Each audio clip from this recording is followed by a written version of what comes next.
Fresh property মানে 22 বছরের অভিজ্ঞতা ও বিশ্বাস। সেই বিশ্বাসকে অটুট রেখে চলুন আজ একটা প্রপার্টি দেখে নিই। গড়িয়া রেলওয়ে স্টেশন থেকে 2 কিলোমিটার দূরত্বেই এই জমিটি। এই জমি থেকে নিউ গড়িয়া ও কবি সুভাষ মেট্রো রেলওয়ে স্টেশনও পেয়ে যাচ্ছেন 2 কিলোমিটার দূরত্বেই।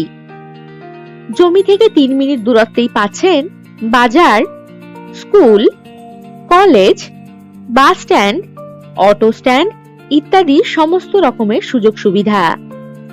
এটি 3 কাঠা উঁচু জমি। এই জমিটির লোকেশন হলো গড়িয়ার নয়াবাদে। 20 ফুটের পিচ রাস্তার পাশেই এই জমিটি। এই জমিতে জল ও ইলেকট্রিসিটির সুব্যবস্থা রয়েছে। সুন্দর পরিবেশে ও ভালো সোসাইটির মধ্যে বসবাস করতে চাইলে এই জমিটি হবে আপনার জন্য একেবারে উপযুক্ত। আর যে কোনো প্রয়োজনে চটপট হোয়াটসঅ্যাপ করে দিন 9073145145 নম্বরে। নমস্কার।